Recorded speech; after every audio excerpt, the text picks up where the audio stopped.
Bapak Ibu ya, ini adalah dasar hukumnya. Jadi pemerintah mengatur semua itu sebenarnya dasar hukumnya ada. Ada namanya Undang-Undang Perlindungan Konsumen. Bagaimana pemerintah itu mau melindungi masyarakat ya, masyarakat atau rakyat Indonesia dengan mengawasi makanan yang beredar sehingga tidak menimbulkan kasus racun.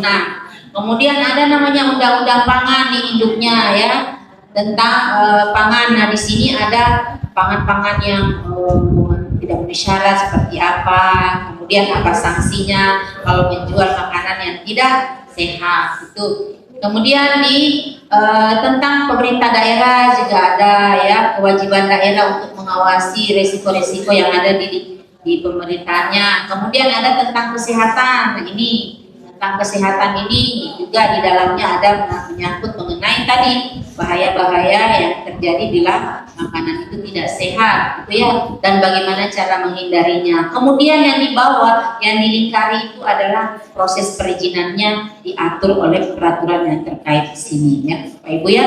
Lanjut. Nah ini wajib SLHS Bapak Ibu ya. Ini sebenarnya sekarang ada perubahan. Jadi kalau dulu rumah makan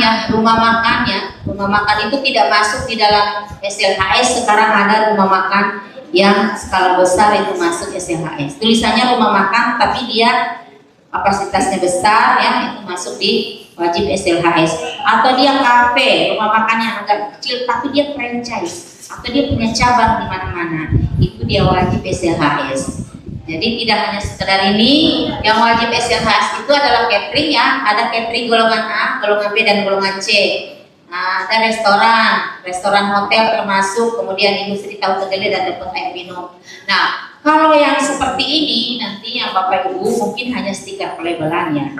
Jadi kalau Bapak Ibu menjual pangan siap saji, tapi skalanya kecil, mungkin hanya kotaan tiap hari gitu kan, tapi bukan PIRT, maka bisa diberikan stikerisasi atau label pengawasan saja setelah dilakukan pemeriksaan dan setelah dilakukan pengawasannya.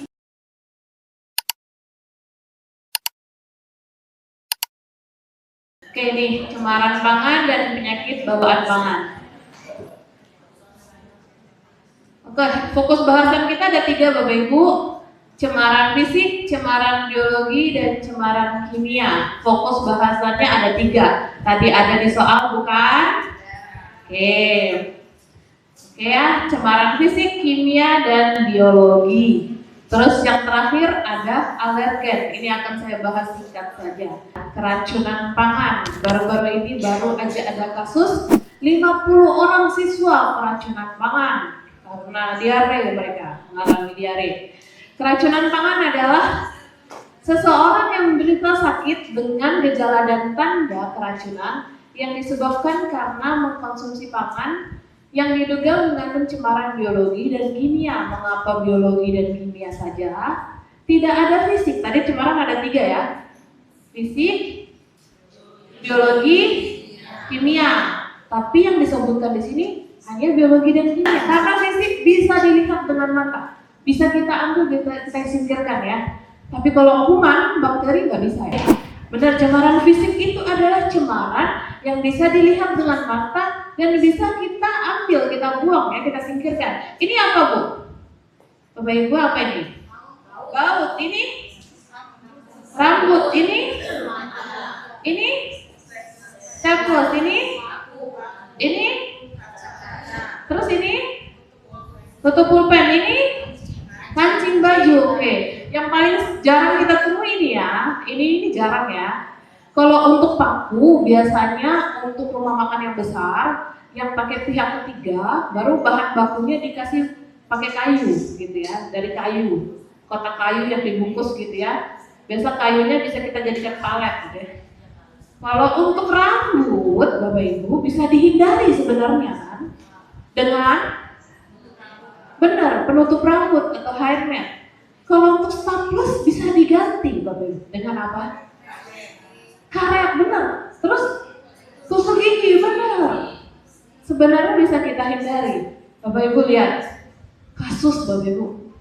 Nih, pengunjung kafe temukan staples saat menyantap bakwan. Kalau kita masak buat suami, buat istri di rumah, paling cuma dimarahin, matamu di mana ini? Bakwannya ada staplesnya, gitu ya. Gitu. Tadi ada tentang kuman patogen ya. Kuman patogen adalah kuman yang dapat menimbulkan penyakit, Bapak Ibu.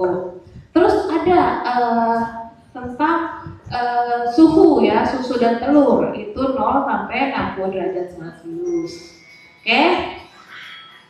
Oke, pangan siap saji merupakan pangan yang komposisi utamanya adalah protein dan karbohidrat.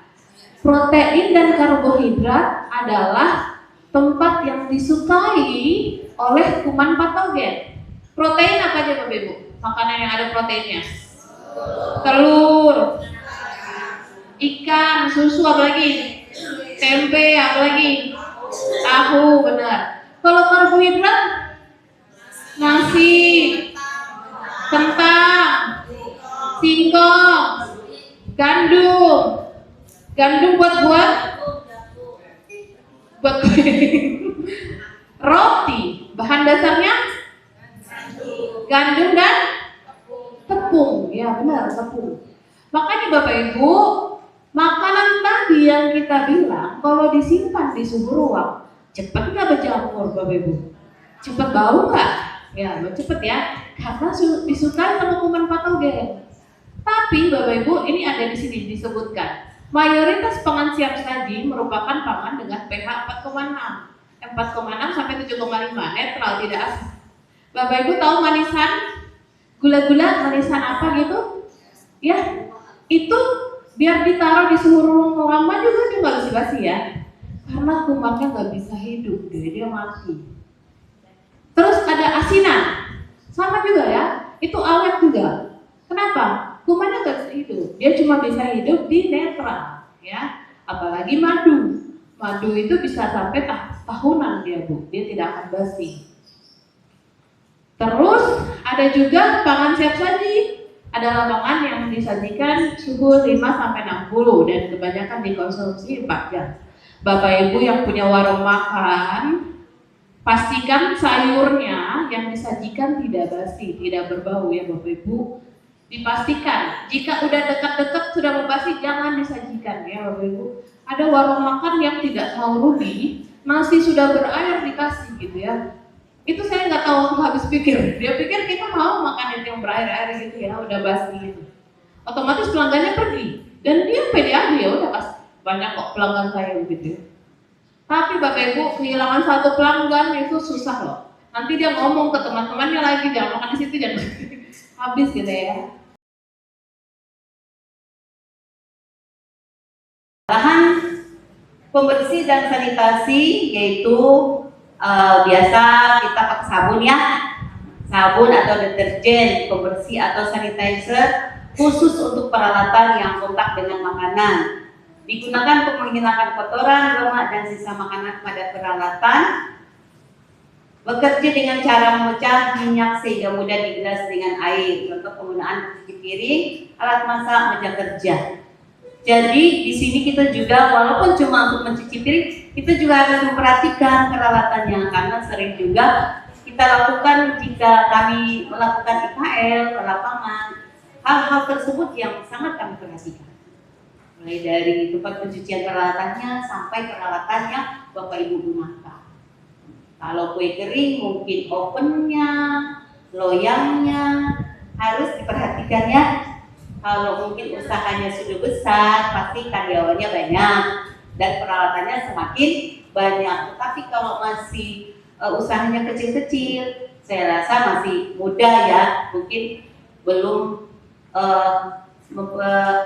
belum menginikan karyawan gitu ya, masih sendiri. Persoalan tentu yaitu ibu-ibu atau penjaga pangan harus menggunakan bahannya sesuai dengan instruksi pabrik. Kimia itu kayak di sabun itu tetap ada kimianya, tapi dia ada takarannya, sudah ada standarnya ya.